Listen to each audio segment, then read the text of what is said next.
Biarlah hadirat-Mu terus melingkupi tempat ini Tuhan, menjamah setiap kami yang hadir,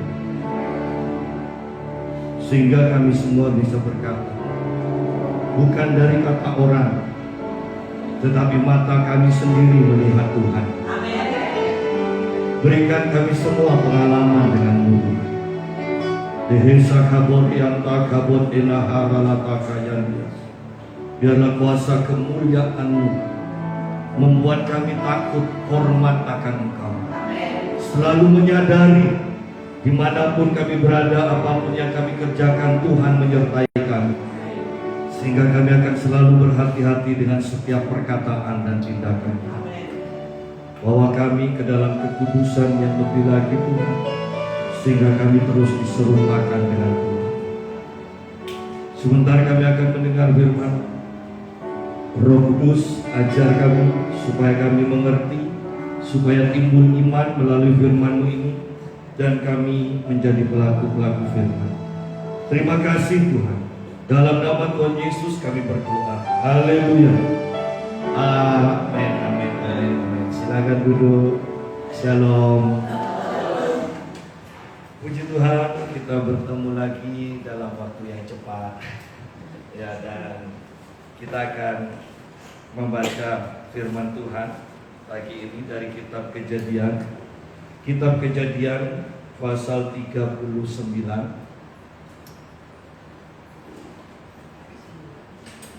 Mulai ayat yang pertama. Ini cerita yang sangat dikenal tentang Yusuf. Dan Yusuf ini dijual sebagai budak. Di sini dikatakan Yusuf di rumah Potifar. Adapun Yusuf telah dibawa ke Mesir.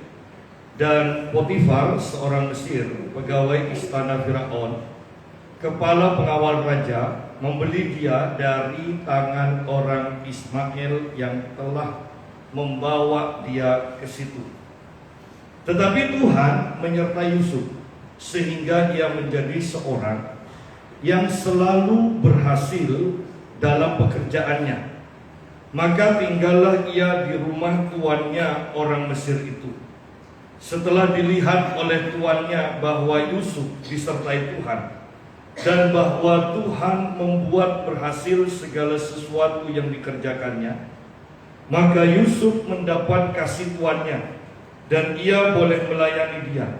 Kepada Yusuf diberikannya kuasa atas rumahnya, dan segala miliknya diserahkannya pada kekuasaan Yusuf. Sejak ia memberikan kuasa dalam rumahnya, dan atas segala miliknya kepada Yusuf, Tuhan memberkati rumah orang Mesir itu karena Yusuf, sehingga berkat Tuhan ada atas segala miliknya, baik yang di rumah maupun yang di ladang. Kita berhenti sampai sini dulu.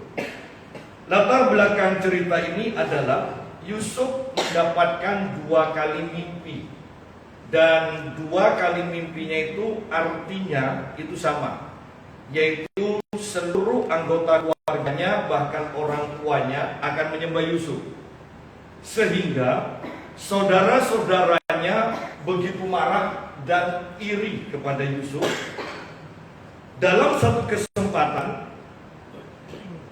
ketika Yusuf disuruh melihat saudara-saudaranya yang sedang menggembalakan, maka saudara-saudaranya yang sudah benci kepada Yusuf itu menangkap Yusuf dan menjual Yusuf sebagai budak.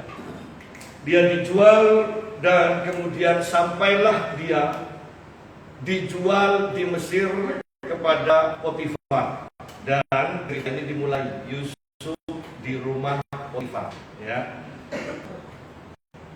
Tetapi dikatakan ayat yang kedua, Tuhan menyertai Yusuf. Anda bisa bayangkan keadaan Yusuf dijual oleh kakak-kakaknya. Dan kalau kita perhatikan, seharusnya kakak-kakaknya itu melindungi Yusuf. Tetapi sekarang mereka justru yang menjual Yusuf untuk menjadi budak. Tetapi kita melihat di sini Tuhan menyertai Yusuf. Kita bisa ambil kesimpulan, atau saya kembalikan kepada Anda. Kira-kira kalau kita di posisi Yusuf, dijual oleh orang-orang yang kita percayai, bahkan keluarga kita sendiri, marah, benci, kecewa atau tidak? Ayo, jujur, kira-kira kita ada di posisi Yusuf, pasti marah kan? Kecewa, bahkan mungkin doanya doa Tuhan, ya kan? Dan kalau mau jujur, banyak orang Kristen itu hidupnya penuh kekecewaan. Apalagi kepada pendetanya. Kadang kita mau nyapa pendetanya kesandung aja, dia kemudian kita sudah marah. Kalau sudah terkenal, tidak mau salaman, tidak tahu dulu saya juga.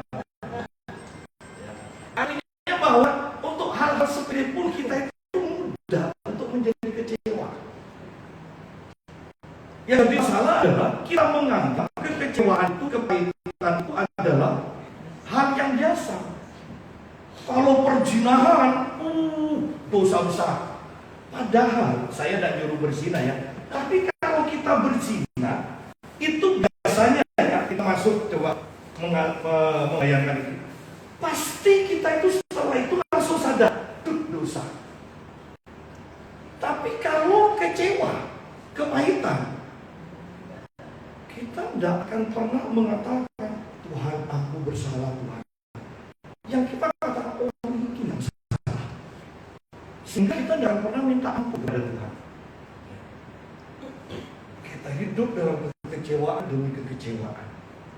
Tetapi puji Tuhan, Yusuf yang sudah mengalami seperti itu, dikecewakan oleh kakak-kakaknya, dijual, dia tidak kecewa. Tahu dari mana? Dari ayat ini. Tuhan menyertai Yusuf. Kalau Yusuf kecewa, ayat ini tidak ada. Tuhan menyertai Yusuf, tidak mungkin. Karena Yusuf tidak kecewa, dan kita tahunya di pasal 45 ketika dia bertemu dengan saudara-saudaranya, kan Yusuf ketika saudaranya sudah takut, Yusuf katakan, sudah, memang Tuhan itu menyuruh aku berangkat terlebih dahulu untuk menjaga kehidupan. Berarti Yusuf tidak kecewa.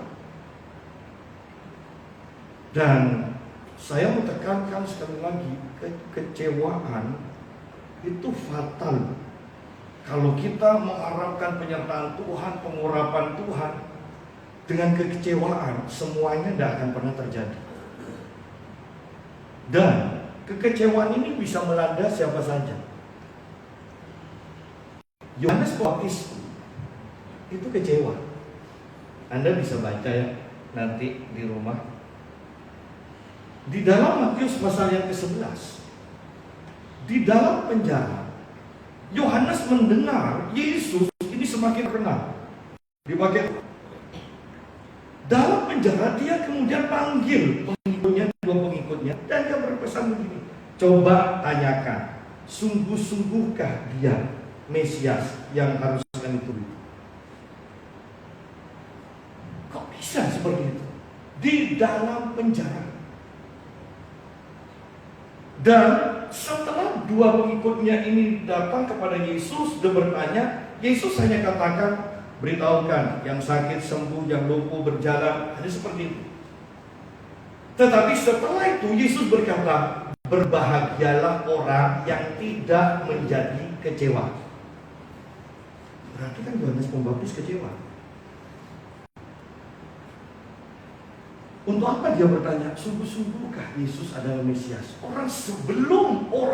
Sebelum Yesus pelayanan, sebelum orang tahu bahwa Yesus adalah anak domba itu, Yohanes Pembaptis terlebih dahulu kok yang berkata, lihat anak domba. Yohanes Pembaptis yang tahu terlebih dahulu bahwa Yesus adalah Mesias. Dia yang membaptis Yesus. Dan dia juga sudah diberitahu tanda-tandanya kalau Yesus dibaptis nanti akan terjadi seperti ini. Dia lihat semua. Bahkan ketika pengikut-pengikutnya sebagian besar mengikuti Yesus, pengikutnya yang lain katakan, itu guru, kok sekarang kok pindah? Ya istilahnya, kok pindah ikut Yesus? Dan Yohanes tahu bahwa dia memang kalah besar dengan Yesus. Tetapi ketika Yohanes ada di dalam penjara, dia mendengar Yesus semakin terkenal. Istilah kita ya, kalau Anda sebagai jemaat membantu pendeta Anda perintisan, pendeta Anda masih kekurangan, Anda kirim makanan, ya kan? Pendeta Anda mau kemana, Anda antarkan pakai mobil. Setelah pendeta Anda terkenal, Anda punya masalah sakit parah, pendeta Anda karena terkenalnya tidak sempat menjenguk, kira-kira bagaimana? Nah, itu tidak pernah diceritakan Yesus menjenguk Yohanes. Ketika Yohanes semakin terpuruk, saya katakan semakin terpuruk, dia ada dalam penjara. Sementara itu, istilahnya sekarang, orang yang dia orbitkan sekarang semakin terkenal. Dan orang yang diorbitkan ini ketika semakin terkenal, tidak ingat sama sekali.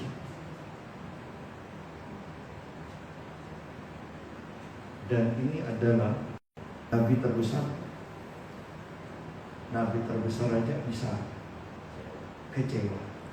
Apalagi kita, hati-hati. Kemudian pertanyaannya adalah begini. Apakah mungkin Yohanes Pembaptis diizinkan kepalanya dipenggal karena dia mengalami kekecewaan? Kan bisa jadi pertanyaan. Oh Pak Yusak, itu memang waktunya sudah selesai. Oh iya. Tetapi salah satu penyebabnya yang mempercepat selesainya pelayanan Yohanes Pembaptis, apakah mungkin karena kecewa?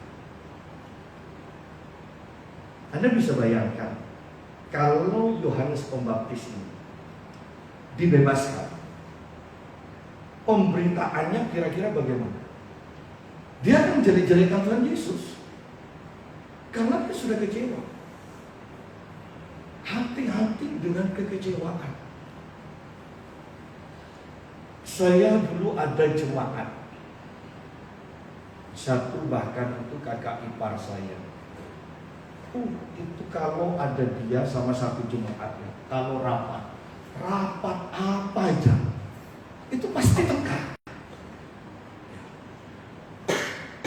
Kemudian ketika orang ini pindah gereja, di satu rapat saya duduk, kemudian saya selentingan mendengar di belakang saya dua jemaat saya berkata begini, enak ya ada si A itu.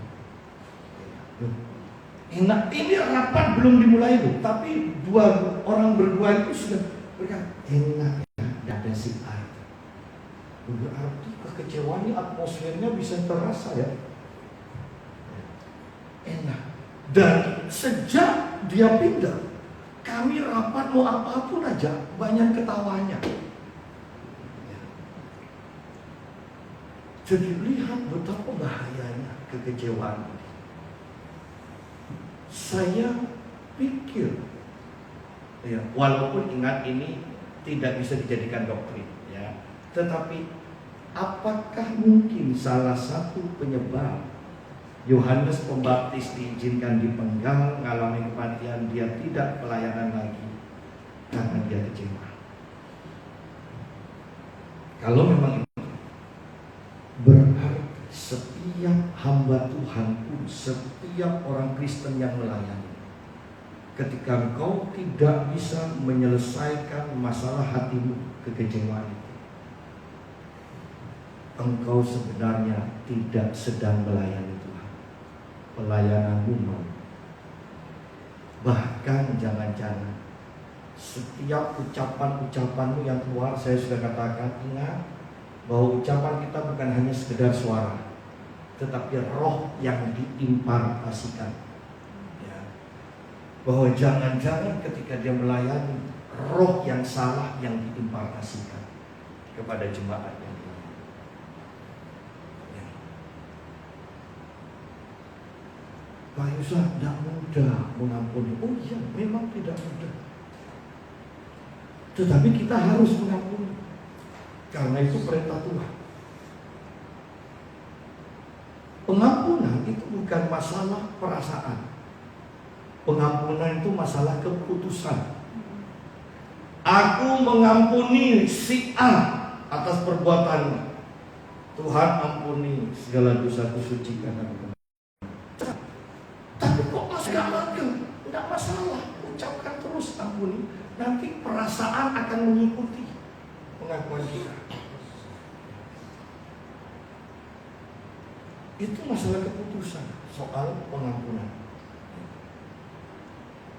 Memangnya kemudian kalau kita sudah mengampuni, kita bisa bersahabat lagi. Oh, kalau ada seseorang bertanya pada saya begini, Pak Yusuf, kalau saya sudah ditipu, saya ngampuni. Kata pendeta ini, saya harus bisa kerjasama lagi. Saya kata, enggak. Pengampunan bukan seperti itu. Pengampunan adalah keputusan kita untuk mengampuni. Tetapi kalau orang itu memang tidak berubah, tidak bisa dipercaya, hendaklah engkau jadi cerdik seperti ular, jangan melebihilah. Ya,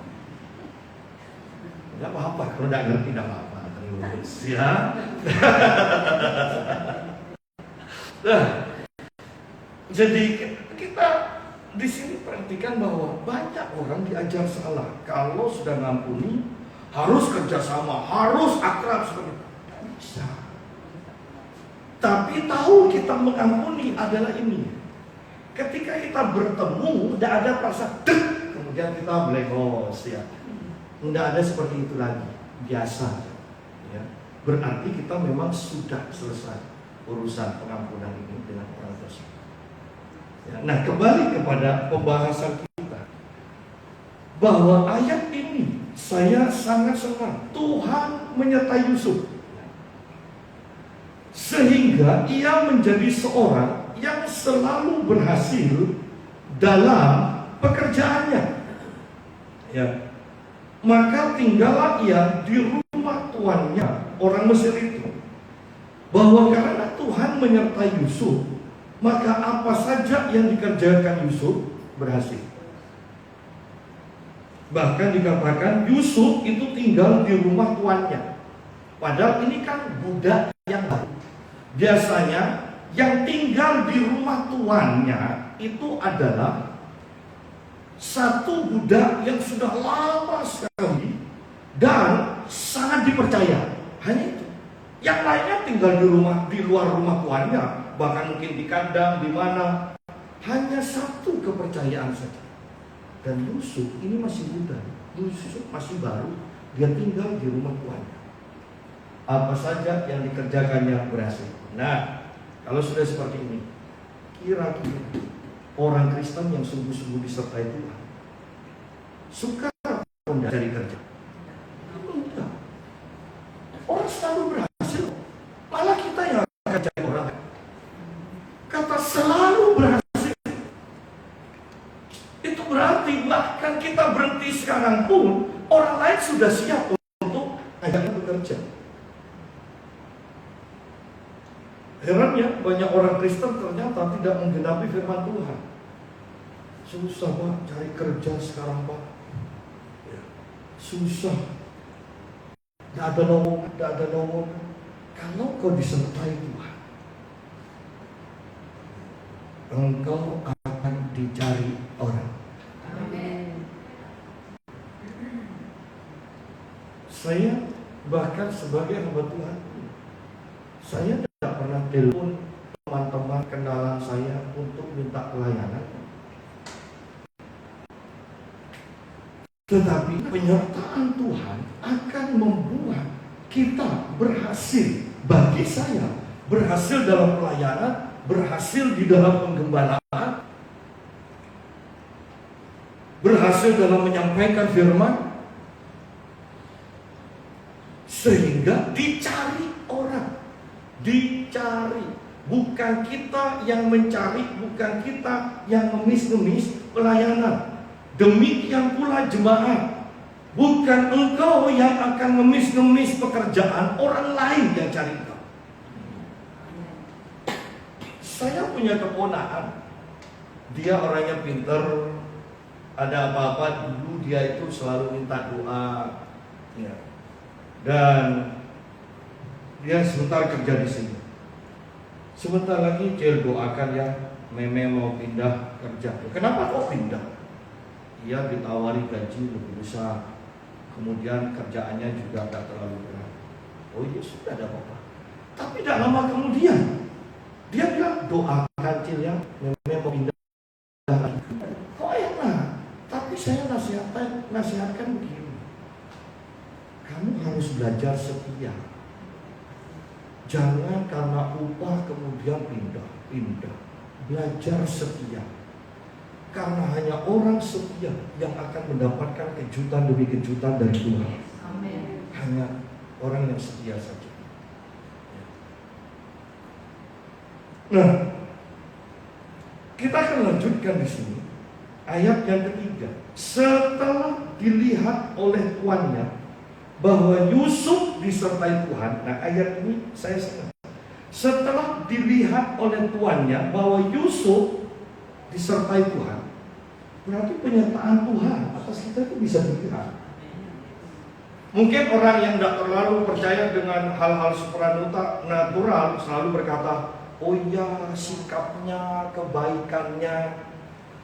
Tetapi bagi saya menekankan di sini, hadirat Tuhan, pengurapan Tuhan, penyertaan Tuhan atas kita itu bisa dilihat.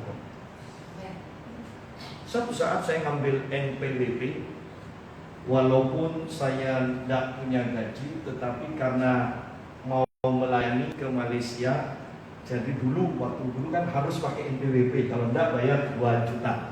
Saya buat NPWP. Saya antri. Pas sampai di depan petugasnya itu tanya begini, Bapak Kristen ya? Oh iya. Kau tahu? Saya perhatikan mulai tadi, auranya itu beda.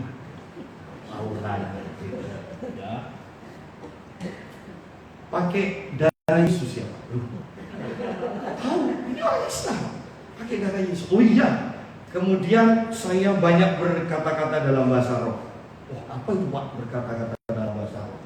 Saya jelaskan singkat dan kemudian ya ketik selesai NPWP-nya. Kemudian keesokan harinya jemaat saya datang pagi-pagi. Pak Yusa, kemarin buat NPWP ya? Ya. Pak, itu yang kemarin buang Pak, itu salah. Ini yang benar. Yang buatkan NPWP itu tetangga saya. Dia paranormal. Ya, bukan normal, tapi petugas. Ya. Buang, selesai. Besoknya jemaat saya datang lagi.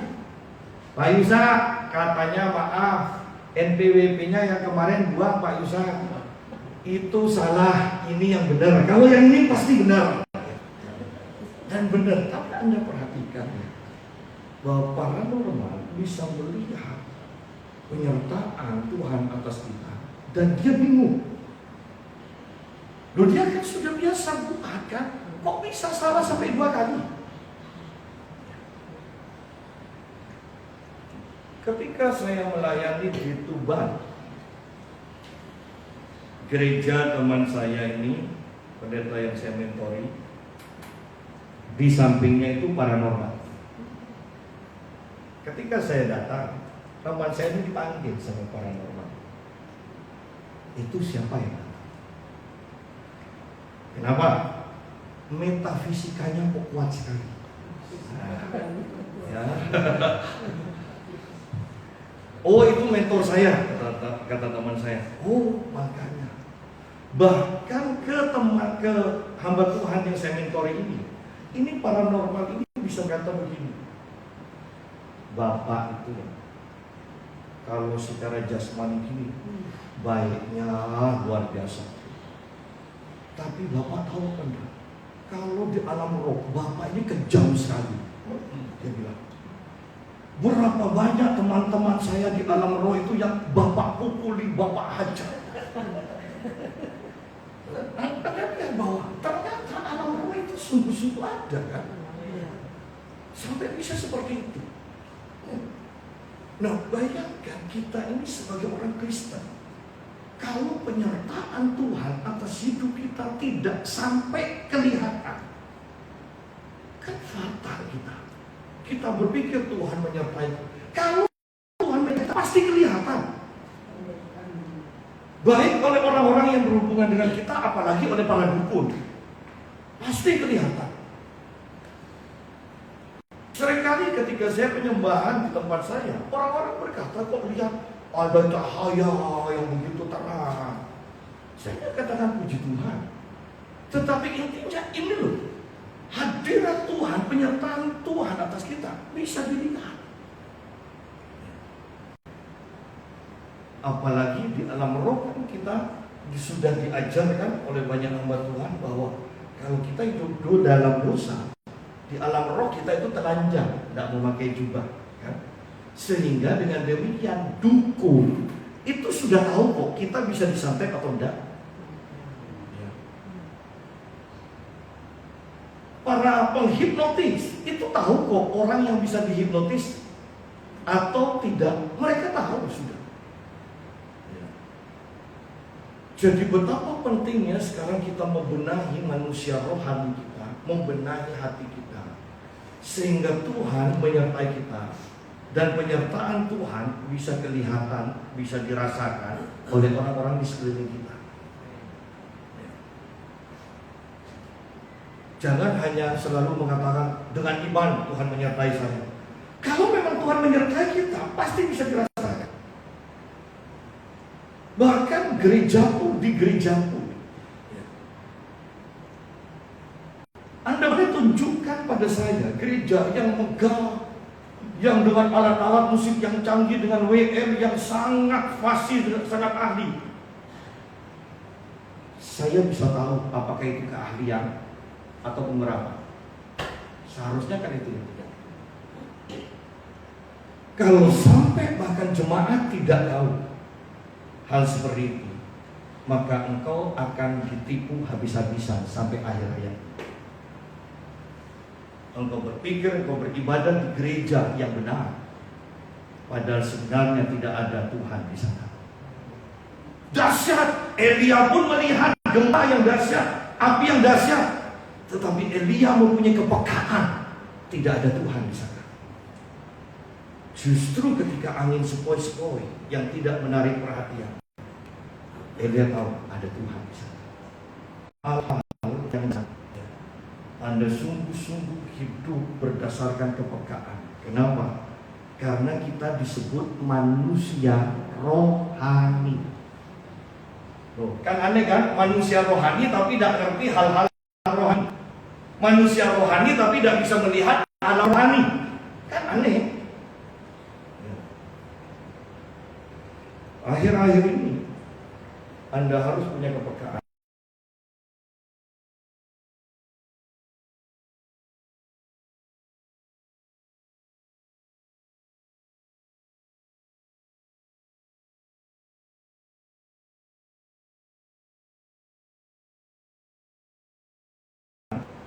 Buah roh, ketika kau sungguh-sungguh lahir baru terima Tuhan Yesus, tidak usah diajar. Anda punya kerinduan untuk mengasihi, untuk berbuat baik, itu muncul dengan sendirinya. Tetapi karunia roh dikatakan, usahakanlah. Kata usahakan Anda harus dilatih, Anda harus belajar, Anda harus ada pembimbing.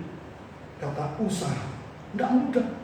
Harus sangkal diri supaya daging kita hancur, supaya roh ini bisa bekerja dengan leluasa.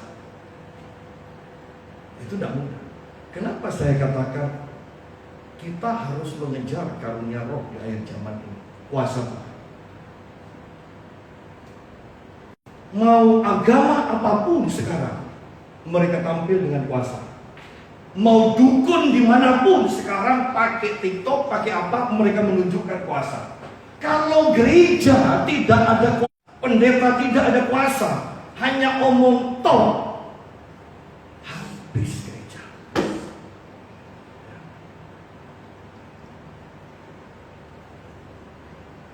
Jadi betapa pentingnya kita mengejar Tuhan, mendapatkan kuasa Tuhan. Jujur, ya jujur. Orang berbondong-bondong ikut Tuhan Yesus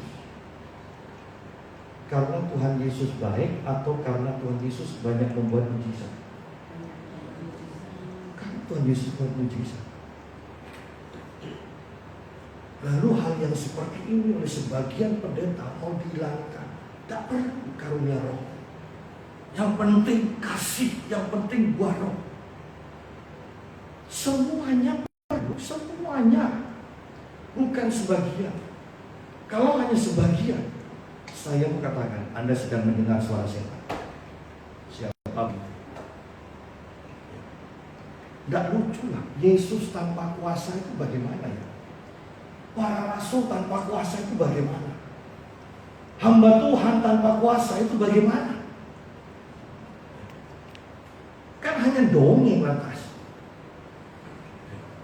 Bahkan sampai ada pendeta. Saya ini kan suka baca buku. Saya mendengar khotbah pendeta, satu pendeta. Saya pernah tahu khotbah ini. Ini di buku apa ya, saya cari. Ternyata itu poin-poinnya bisa sama. Lebih dari cukup karangannya John Avancini. Hidup dalam kemakmuran khotbah dari pendeta itu.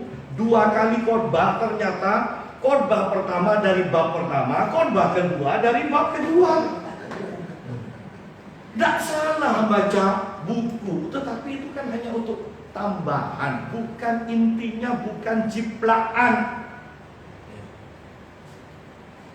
Dan orang seperti ini hanya bisa khotbah, bagus ya khotbahnya, tetapi tidak punya dampak untuk mengubahkan orang yang mendengar. Penyertaan Tuhan, kuasa Tuhan, itu yang penting. Nah, kita lihat sekarang ayat 4. Maka Yusuf mendapat kasih tuannya, dan ia boleh melayani dia. Kepada Yusuf diberikannya kuasa atas rumahnya, dan segala miliknya diserahkan pada kekuasaan Yusuf. Sebab sejak ia memberikan kuasa dalam rumahnya dan atas segala miliknya kepada Yusuf, Tuhan memberkati rumah orang Mesir itu karena Yusuf. Perhatikan di sini. bahwa kita itu mempercayakan harta kita kepada siapa, itu penting. Kita mempercayakan apapun juga.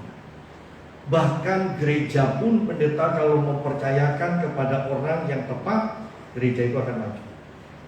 Ya. Kalau mempercayakan pada orang yang tidak tepat, itu akan hancur.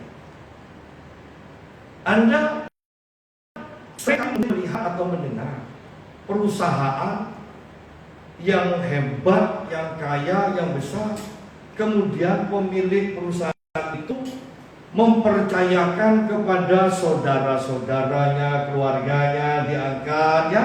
Satu saat perusahaan ini bangkrut, yang punya miskin, saudara-saudaranya kok tetap kaya, tambah kaya mungkin. Dia mempercayakan pada orang-orang yang tidak tepat.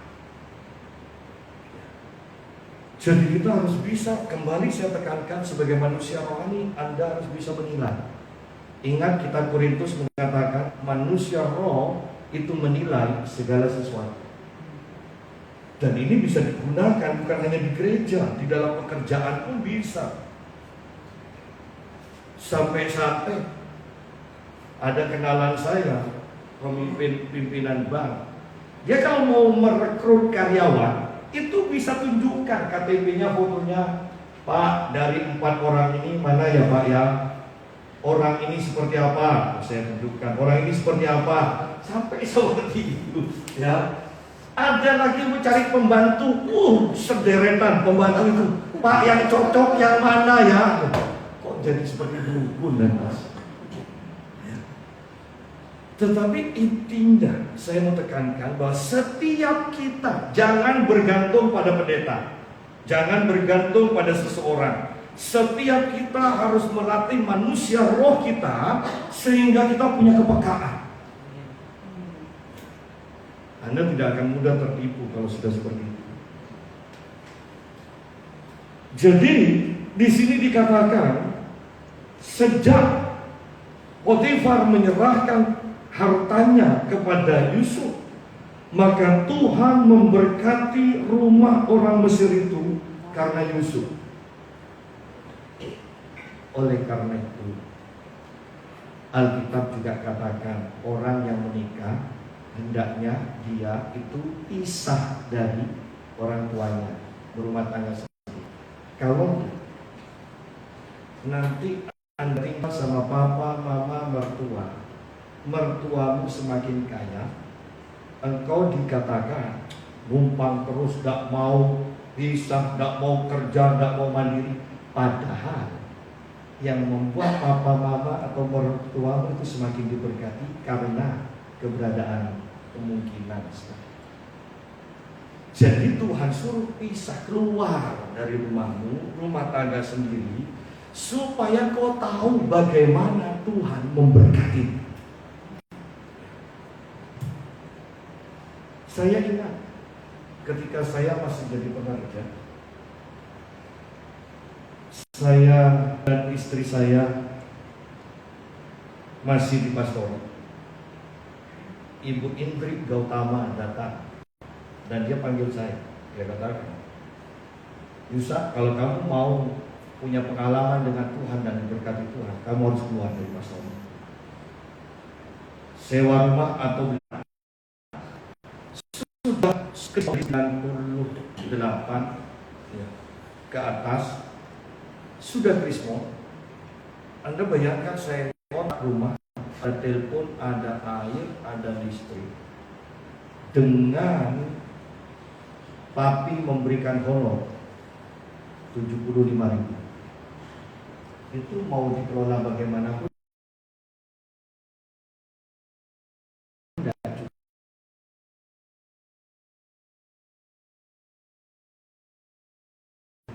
siang nanti aku kirim uang sejumlah ini, saya bisa tahu. Kemudian dalam keadaan seperti itu, terus seperti itu, Bu Indri datang lagi. Kemudian dia mau pulang, dia berikan ini. Dia panggilkan, biasanya pengikutnya banyak kan.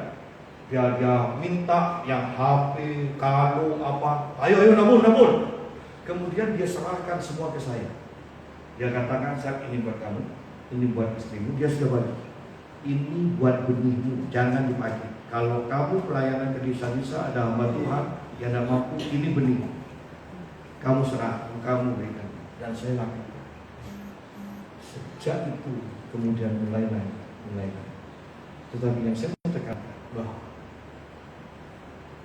ayo berani mandiri, karena engkau disertai Tuhan, engkau pasti diberkati. Jangan sampai engkau numpang terus, orang itu diberkati Tuhan karena keberadaanmu, tetapi engkau tetap dianggap benanu. Lihat bagaimana Tuhan menyertai kita dan memberkati kita. Jadi Potifar Tuhan berkati karena keberadaan Yusuf. Karena Yusuf, bukan karena Potifar hebat. Ayat yang ke-6. Segala miliknya diserahkannya pada kekuasaan Yusuf dan bantuan Yusuf. Ia tidak usah lagi mengatur apa-apapun selain dari makanannya sendiri. Adapun Yusuf itu manis sikapnya dan elok parasnya. Selang beberapa waktu, istri tuannya memandang Yusuf dengan birahi. Lalu katanya, marilah tidur dengan aku. Tetapi Yusuf menolak dan berkata kepada istri tuannya itu, dengan bantuanku, tuanku itu tidak lagi mengatur apa yang ada di rumah ini. Dan ia telah menyerahkan segala miliknya pada kekuasaanku. Bahkan di rumah ini, ia tidak lebih besar kuasanya daripadaku. Dan tiada yang tidak diserahkannya kepadaku selain daripada engkau. Ya, sebab engkau istrinya. Bagaimanakah mungkin aku melakukan kejahatan yang besar ini dan berbuat dosa terhadap Allah? Nah, kita berhenti sampai sini dulu.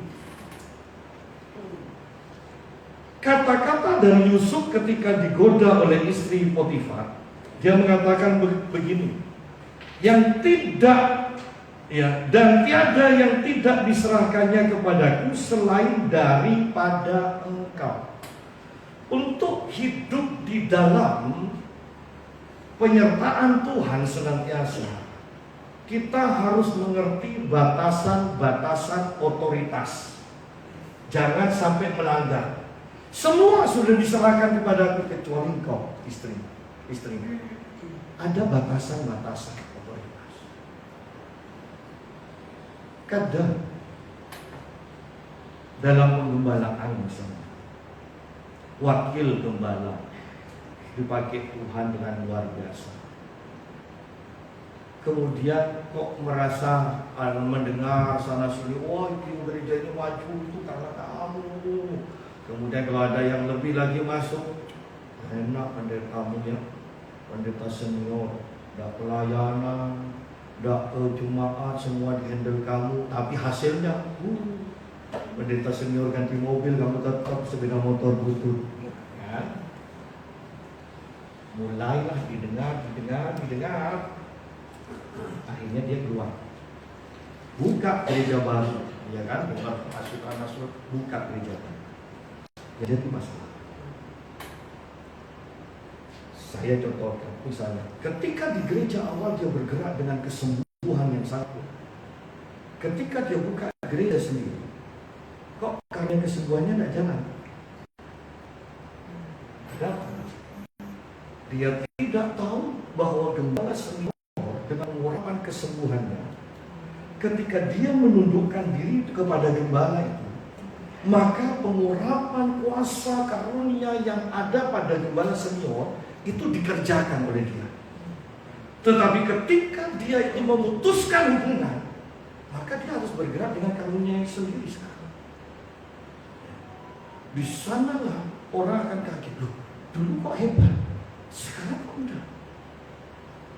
Jadi kita lihat di sini, jangan melampaui batasan-batasan otoritas. Ya. Jangan karena dipakai Tuhan kemudian melampaui apa yang ada di atas. Jangan, harus terus menundukkan diri. Menundukkan diri itu penting. Saya kenal seorang hamba Tuhan, bukan pendeta. Dia katanya sudah puasa 2 tahun lebih dan sempat akrab dengan saya. Saya hanya bertanya begini, beribadah di mana?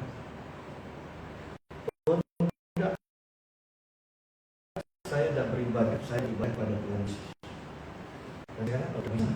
Kamu harus tunduk pada satu bidang dan belajar tunduk kepada gembala di sana. Untuk saya hanya tunduk pada Tuhan Yesus. Dan akhirnya saya pikir orang ini aneh, saya memutuskan tidak, saya tidak mau berhubungan lagi. Dan saya mendengar dari teman-temannya orang itu dicap aneh.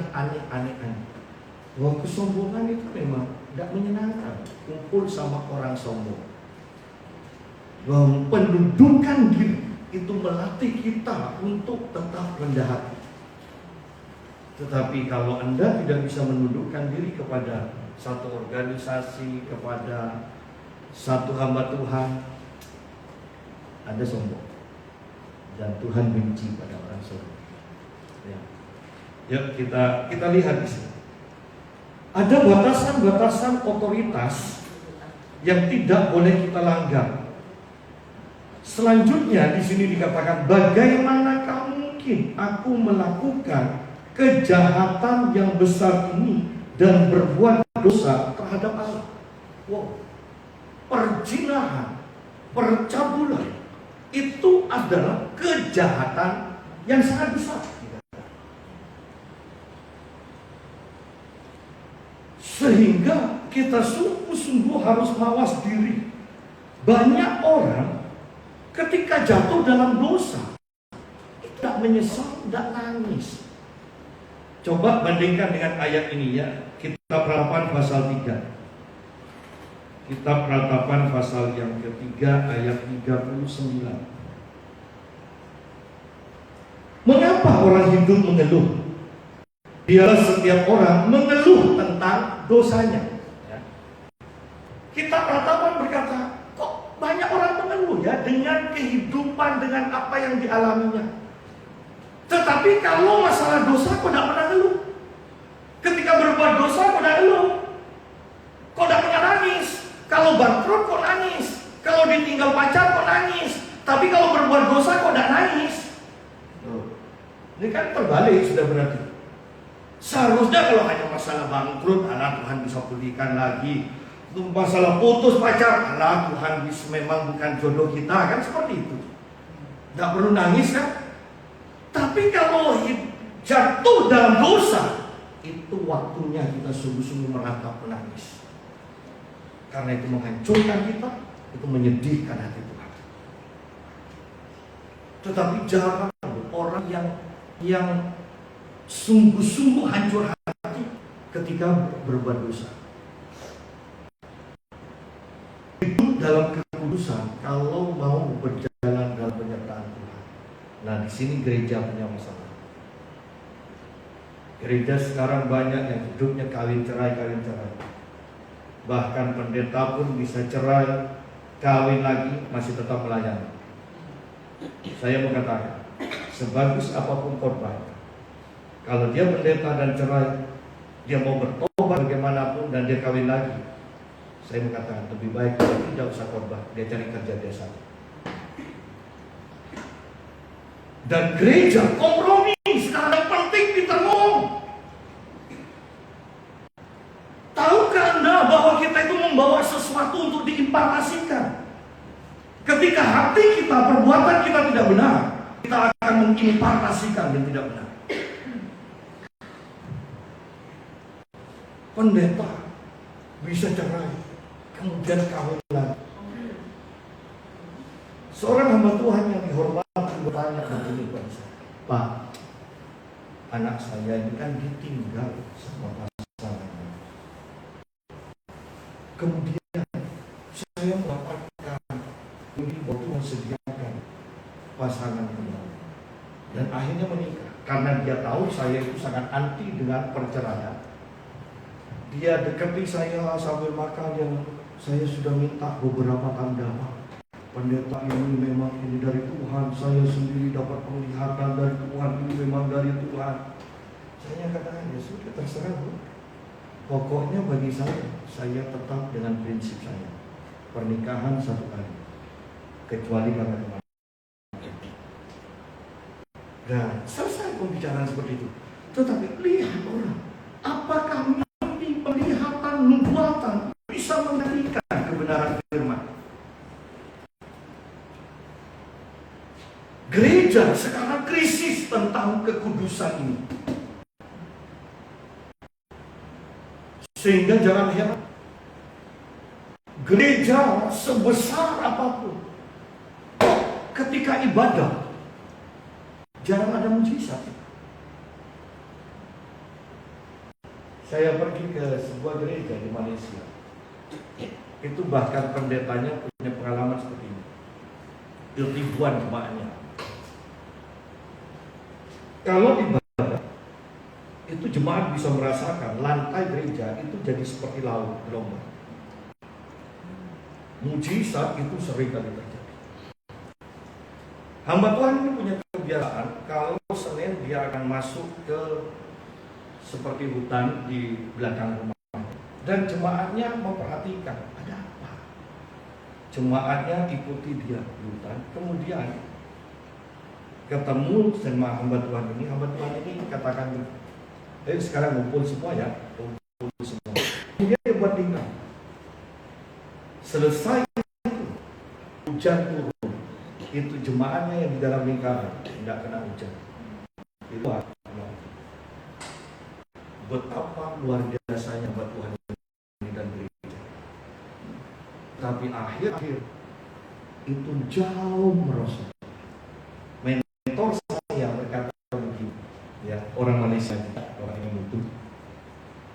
Ada jemaatnya penatua, termasuk penatua gereja, yang selingkuh dengan penatua yang lain. Akhirnya tidak diberi pelayanan di gereja itu. Dan dua orang ini pindah ke gereja yang hamba Tuhan yang saya sebutkan itu, yang dahsyat itu. Dikasihlah jabatan di sana. Saat itu merosot. Perhatikan di sana. Tidak mungkin kalau sudah ribuan orang memuji Tuhan, Tuhan tidak menyatakan mujizat. Orang tempat saya aja yang jemaatnya hanya 40, kalau minggu sore bisa 70. Tetapi sering kali Tuhan lawat ketika hari Rabu yang hanya 30-an orang yang hadir. Ketika Yesus menyembah Tuhan, banyak kesaksian. Tanpa didoakan yang sakit sembuh. Apalagi Anda bisa bayangkan ribuan menyembah Tuhan, tidak ada mujizat, pasti ada kesalahan. Kekudusan itu penting sekali. Hingga Yesus ketika masuk ke bait Allah, yang dilakukan Yesus pertama kali adalah membersihkan bait Allah itu. Baru setelah bersihkan, Yesus katakan, rumahku akan disebut rumah doa. Setelah dibersihkan, doa ditegakkan, baru ada katakan orang-orang sakit berdarah dan disembuh. Lalu kenapa ini jarang terjadi sekarang? Kekudusan, tangan kompromi. Kalau Anda menemukan pendeta yang kompromi, sudah cerai kawin lagi, apalagi pendetanya pernah cerai kawin lagi, saya yang mengatakan sudah lagi. Lanjut. Walaupun dari hari ke hari perempuan itu, ayat 10, membujuk Yusuf tidak mendengarkan bujukannya itu untuk tidur di sisinya dan bersetubuh dan dia. Pada suatu hari masuklah Yusuf ke dalam rumah untuk melakukan pekerjaannya, sedang dari isi rumah itu seorang pun tidak ada di rumah. Lalu perempuan itu Yusuf sambil berkata, marilah tidur. Tetapi Yusuf menanggalkan bajunya di tangan perempuan itu dan lari keluar. Ketika perempuan itu maka bahwa Yusuf meninggalkan bajunya dan tangannya dan telah lari keluar, dipanggillah seisi rumah itu, lalu katanya kepada mereka, lihat, dibawanya kembali dan seterusnya. Intinya Yusuf difitnah. Tetapi yang saya mau katakan adalah ini, tindakan Yusuf untuk melarikan diri. Ini mengingatkan kita tidak ada seorang pun yang kebal terhadap dosa. Lebih baik berhati-hati. Jangan konseling di kamar berdua. Harus ada orang ketiga dalam kamar, kecuali di ruangan terbuka. Ya. Tidak ada orang yang kebal. Anda mungkin, oh ya, pertemuan pertama mungkin Anda masih lolos. Kemudian kok cocok ya konseling sama sini, adalah saling curhat terus menerus. Anda akan jatuh. Ingat, penyertaan Tuhan membuat kita menang. Penyertaan Tuhan membuat kita menang.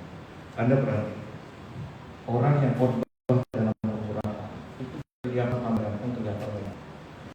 Or WL ketika dia melayani dalam pengurapan Tuhan kelihatan lebih menarik. Benar. Saya kenal seorang yang sangat luar biasa dipakai Tuhan. Orang ini tapi mukanya jelek, gendut, cacat kaki-kaki. Tapi bisa jatuh dalam perjinahan. Kakinya itu begitu. Jelek sudahlah. Tidak ada yang lebih dari dia kok di sini. Jelek, tapi bisa jatuh dalam perjinahan. Tetapi dalam pelayanan, dia korbannya begitu sederhana, tapi hadirannya begitu luar biasa. Kok ada orang yang tertarik? Karena beberapa. Bahkan Alkitab Mazmur itu kan berkata, orang yang sering bertemu dengan Tuhan, mukanya itu berseri-seri. Jadi tidak usah ke perawatan terus. Iya. Bukan dalam hadirat Tuhan. Saya bersyukur loh, orang-orang selalu katakan, Om, ada umur 37 Om. Wah, kan hebat kan? Padahal umur saya kan 53. Orang Kristen seharusnya seperti itu, umur 50 dikira umur 40. Jangan sampai Anda umur 50 disangka umur 65 tahun. Itu sudah jelas itu, Anda punya masalah banyak, Anda tidak dekat Tuhan. Ya. Jadi ingat, kalau ada orang yang tanya kepada Anda, umur Anda 50, dikira umur 60, berarti Anda harus mencari Tuhan.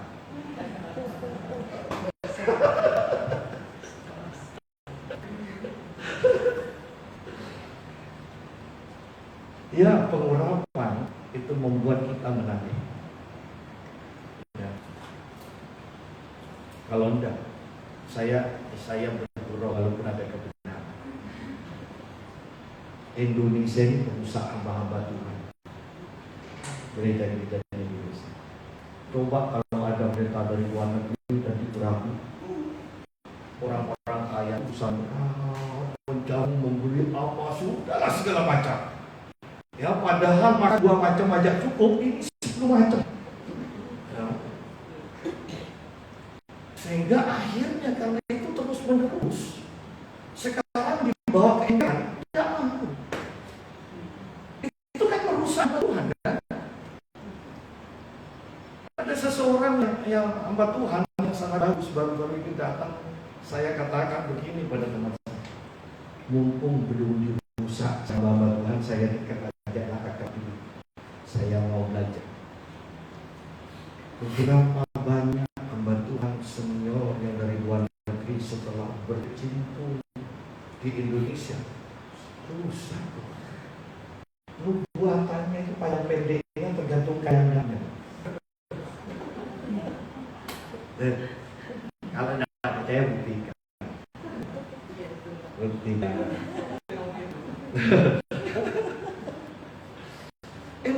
saya berusaha. Coba lihat, bahkan banyak hamba Tuhan yang itu jatuh setelah datang dari Indonesia. Coba Anda lihat.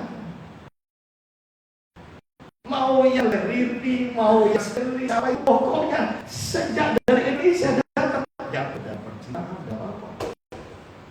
Karena di sini sudah kedagingannya sudah berat. Tunjukkan supaya cepat. Bunda kalau sudah terlalu lama bantu aja keras ya. Atau saya tidak akan marah. Saya langsung mari kita tutup dalam doa. Ya. Nah, Yusuf melarikan diri. Sekarang Yusuf difitnah. Ya. Lompat sekarang ayat yang ke-19. Baru saja didengar oleh tuannya perkataan yang diceritakan istrinya kepadanya. Beginilah aku perlakukan oleh hamba-Mu. Maka bangkitlah amarahnya. Lalu Yusuf ditangkap oleh tuannya dan dimasukkan ke dalam penjara, tempat tahanan-tahanan raja dikurung. Demikianlah Yusuf dipenjarakan di sana.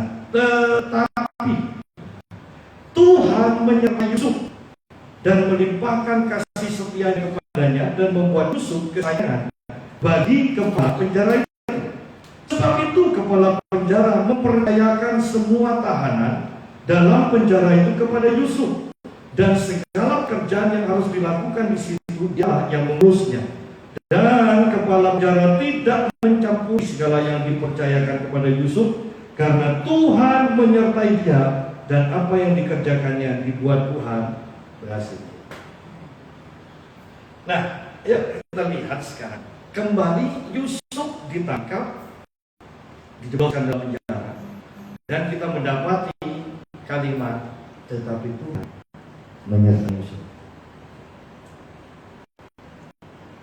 Berarti Yusuf bebas dari hati. Bayangkan orang yang tidak kerja, sekarang anggaplah tidak kerja, kekayaannya bertambah karena Yusuf, semuanya menjadi semakin baik, dan orang ini sekarang yang menangkap dan menjebloskan Yusuf ke dalam penjara.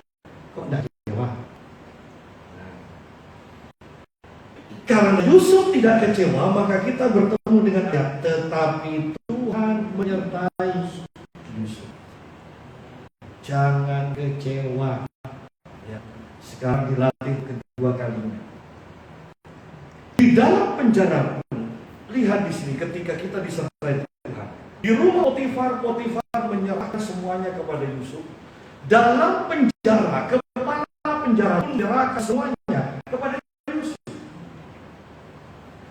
Dan yang harus kita perhatikan adalah ini, bahwa orang berpikir, kita pun mungkin berpikir, keadaan Yusuf itu semakin turun. Bukan hanya secara jasmani kan semakin turun, tetapi ingat, secara rohani Yusuf itu semakin naik.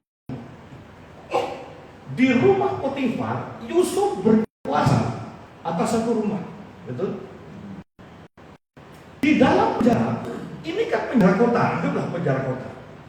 Semua penjahat ada di sana, dan sekarang penjahat-penjahat itu ada dalam kuasa dari Yusuf.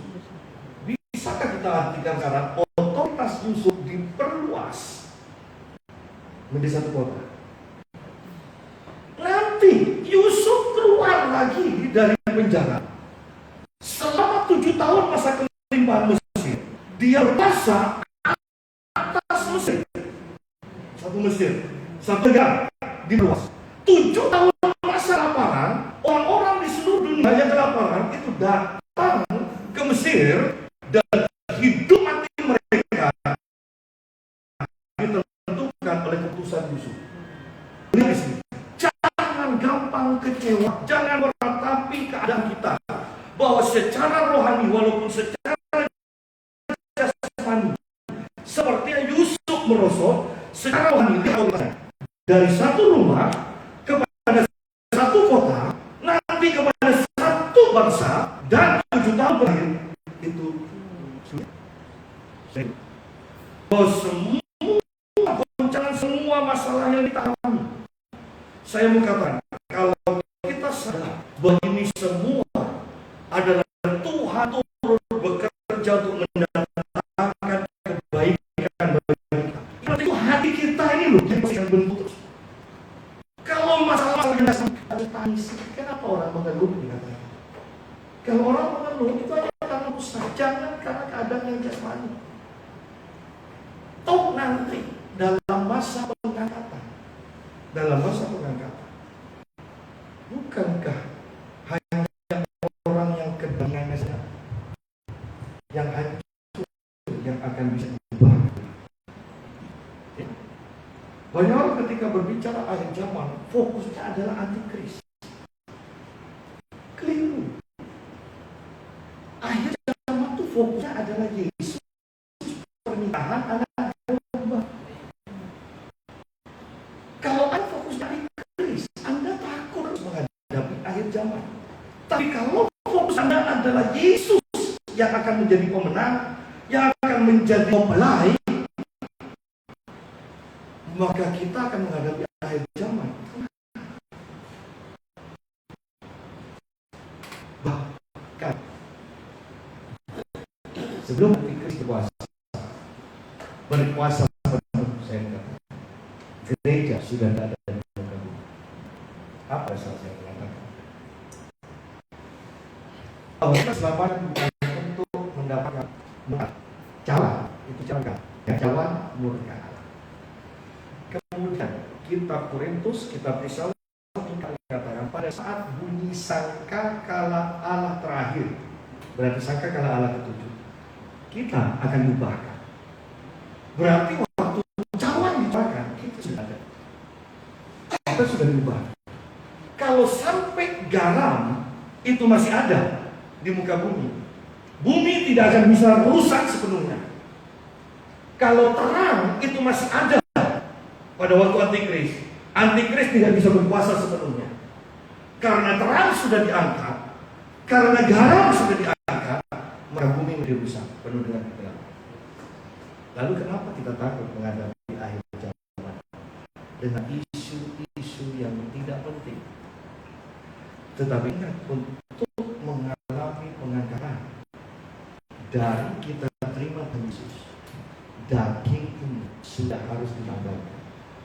Kata sekejap berarti itu kan berbicara daging yang sudah tinggal secuil. Ketika sangkakala Allah berbunyi, daging yang tinggal secuil rontok sepenuhnya tubuh kemuliaan. Seharusnya seperti itu. Tapi kalau kita hidup daging terus yang dikasih makan, Anda akan mengalami pengangkatan. Dan ini akan sangat mengerikan. Akan sangat mengerikan.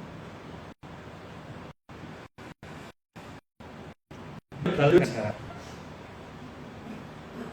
bahwa kepala penjara pun menyerahkan semuanya kepada Yusuf.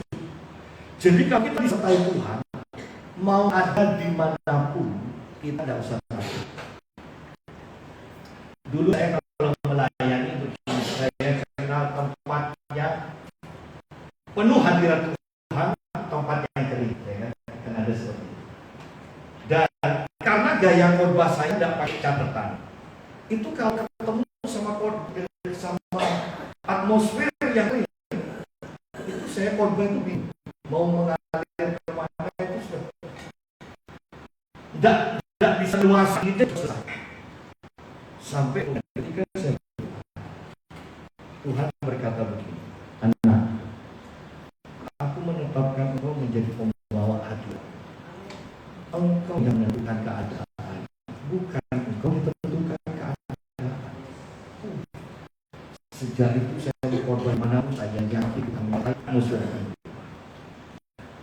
Yusuf pun sama di rumah Potifar sebagai budak, tuannya menyerahkan semua tanya padanya.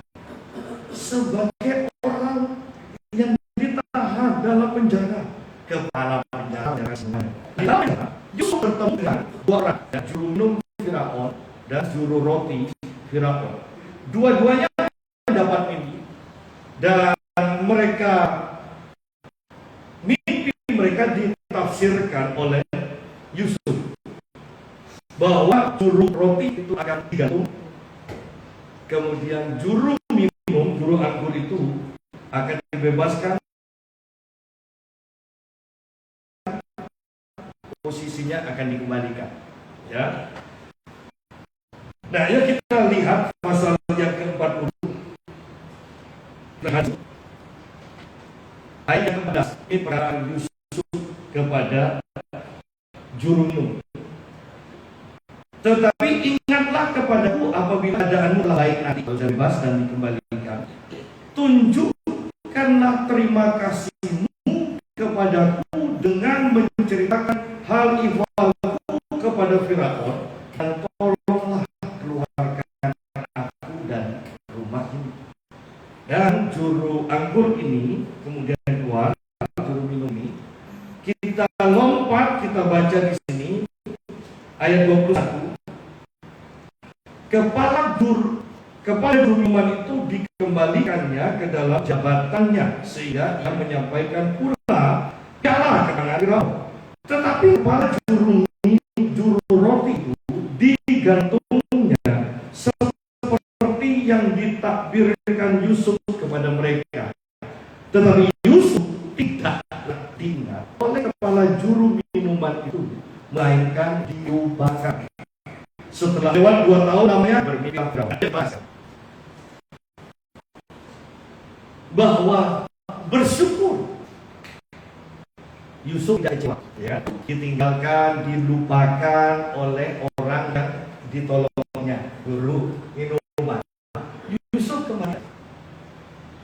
Padahal Yusuf hampir jatuh dalam kesalahan. Dia ingat, ya, kalau aku keluar, ya, kalau kamu keluar, ingat aku. Bersyukur. Seandainya juru minum ini ingat kepada Yusuf. Ingat, perhatikan ini ayat 41 ayat pertama. Setelah lewat 2 tahun, berarti proses dari Yusuf itu belum selesai, ya. Makanya juru minum ini melupakan. Seandainya Yusuf itu diingat oleh juru minum, kira-kira disampaikan masalahnya ke Firaun, Yusuf bisa keluar atau enggak? Bisa keluar, kan juru minum tinggi kan, kedudukannya keluar. Tapi kan Yusuf keluar, kira-kira Yusuf kemana? Pulang, ya, ke rumah, sampai ke rumah, dilaporkanlah sama Yusuf, orang tuanya, aku dijual, bukan dimakan ini, tangkallah rumah. Ya, pecah itu rumah itu, ya, kekacauan terjadi. Kemudian 9 tahun kemudian pada masa kelaparan, matilah mereka semua. Iya kan, masa kelaparan kan? Bahwa ketika seseorang tidak selesai dalam proses Tuhan, maka keburu naik, maka hanya akan mendapat mengimpartasikan kematian, kekacauan kepada orang. Selesaikan proses. Saya jadi hamba Tuhan bertahun-tahun hidup dalam kekurangan, walaupun saya mengatakan selalu pasti, ya, tetapi kalau orang bilang kekurangan, sampai saya katakan pada istri saya, tahun depan jangan berkata, tahun depannya mau habis, istri saya baru mana katanya tahun depan, udah tahun depan. Tahun depannya hampir habis, ingat lagi. Katanya tahun depan, iya betul kan tahun depan. Untung tahunnya tidak disebut saya. Ya, tahun depan. Walaupun akhirnya terjadi, tapi bertahun-tahun. Lalu sekarang kita mendapati anak-anak sekolah Alkitab selesai, langsung mimbar yang bicara. Saya bertahun-tahun, walaupun papa saya gembala, punya pembantu Tuhan. Saya katakan pada mereka, tidak usah pembantu itu bersihkan gereja, Yusuf yang bersihkan gereja. Dulu bukan seperti ini. Yang terang abu-abu itu yang kecil itu kan kemudian nggak pakai tokat kan, ngepelnya mundur. Kalau sudah selesai cuci sudah lontek. Tapi bertahun-tahun seperti itu sebenarnya membentuk hati, mempersiapkan kita kalau kita pakai Tuhan. Kita tidak akan lihat. Anda sekolah Alkitab sama dengan sarjana teologi segala macam, selesai, terlibat. Mereka langsung dapat gaji. Tetapi saya mengalami bertahun sehingga ketika melayani di Jakarta, seorang mantan pekerja saya, dia telepon saya, "Oh Yusa, ada di Jakarta ya?" "Ya, dan kita ngomong-ngomong, dia ketawa-tawanya kata dia, "Oh iya, sudah jadi pendeta terkenal, tapi gaya ketawanya masih seperti dulu ya." Loh, apanya yang perlu dirubah? Yang perlu dirubah? Bahwa ketika kau sudah masuk dalam proses yang benar dengan engkau mau diperhadapkan dengan apapun, suka engkau untuk jatuh dalam hal-hal seperti itu. Enggak, bersyukur Yusuf dilupakan 2 tahun. Coba Yusuf pernah habis. Jangan keluar dari proses Tuhan sebelum engkau hanya menimbulkan kekacauan, engkau akan mengalami. Tetapi kalau masuk dalam proses Tuhan yang benar, dikatakan setelah lewat 2 tahun bermimpi dan hanya Yusuf yang bisa menafsirkannya, sehingga Firaun berkata, siapa lagi yang lebih pantas? Lihat di sini, Yusuf. Nah, tetapi yang terpenting, ingat, jaga jangan sampai kecil. Mengertilah batasan otoritas. Hidup dalam kekudusan dan jalani proses Tuhan sampai selesai. Jangan keluar dari proses Tuhan sebelumnya. Tuhan menyertai kita dan kita akan sampai dalam tahap apa saja yang kita kerjakan berhasil. Nama Tuhan dimuliakan. Mari kita baca.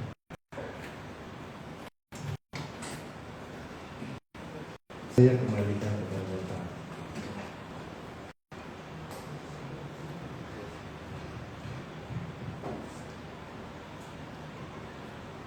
Ya, mari kita baca.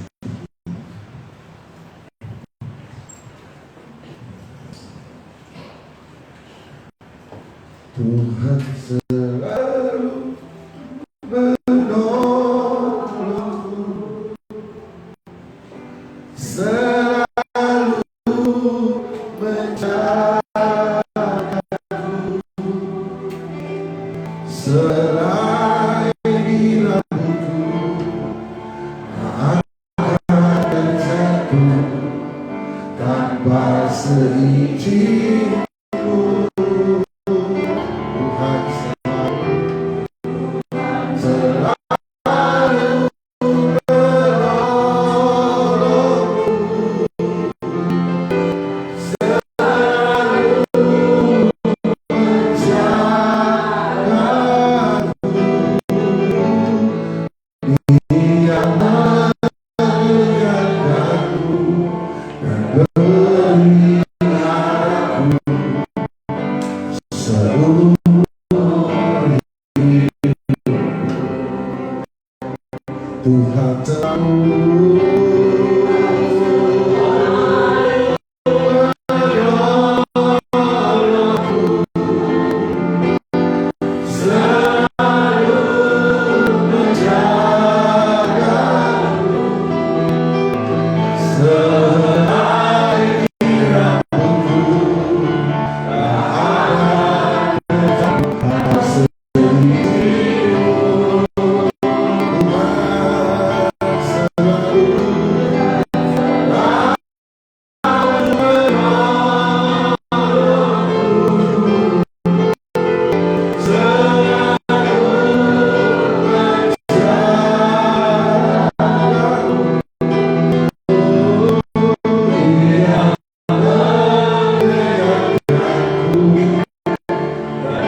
memberkati hamba-Mu yang sudah menyampaikan kebenaran firman Tuhan. Kami tahu percaya bahwa murah dilipat gandakan ditambah ketajamannya akan keberkahan akan Engkau, hadirat-Mu, suara biar juga kami pertanyaan untuk sakit jadi berkat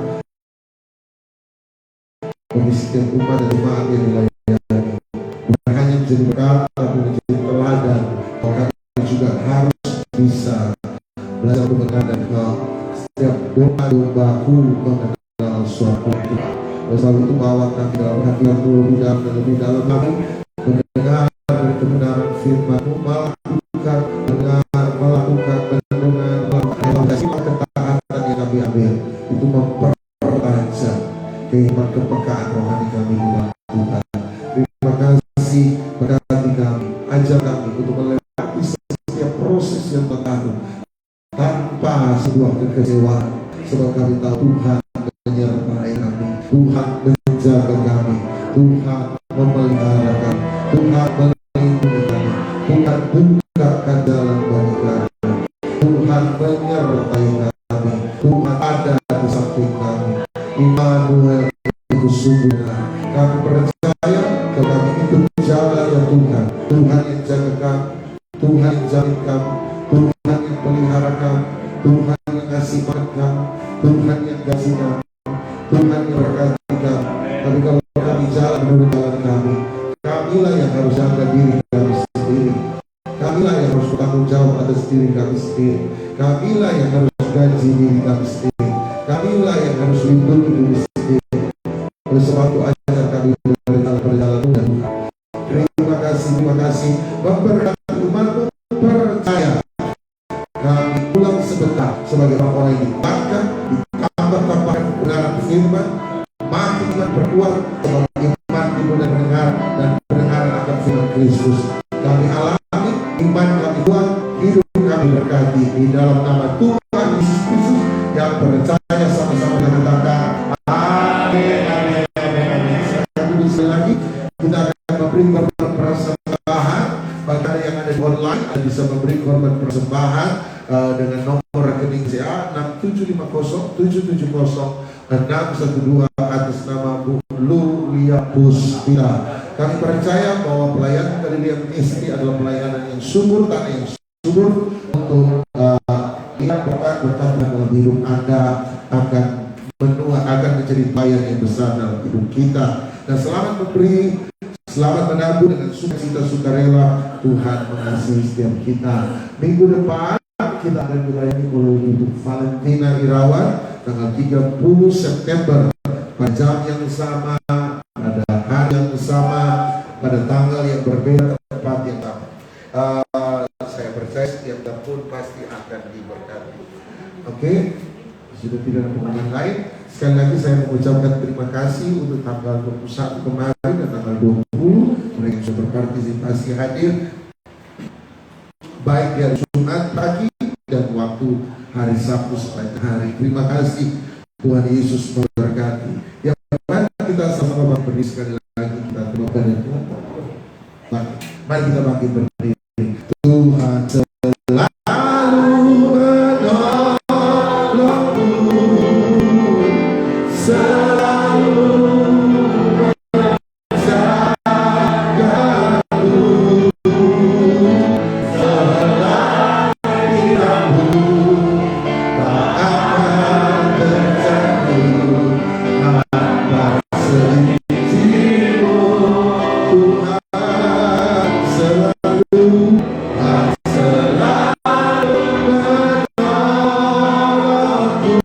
menolongku, selalu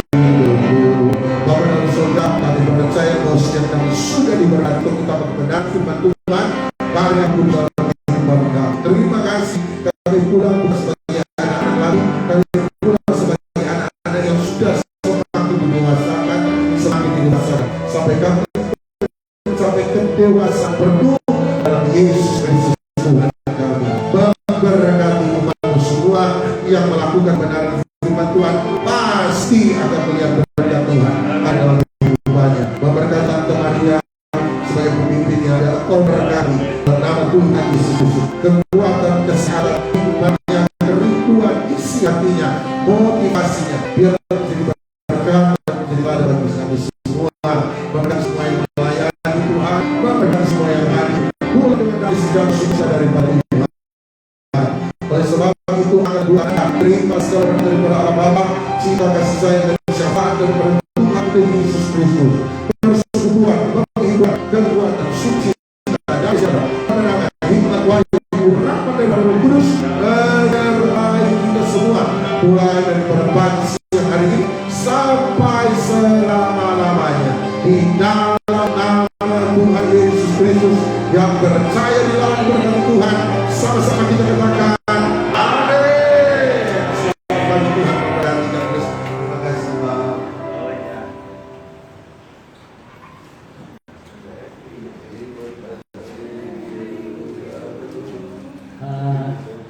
yang mau doakan silakan dikasih bilang, yang lainnya tetap diam.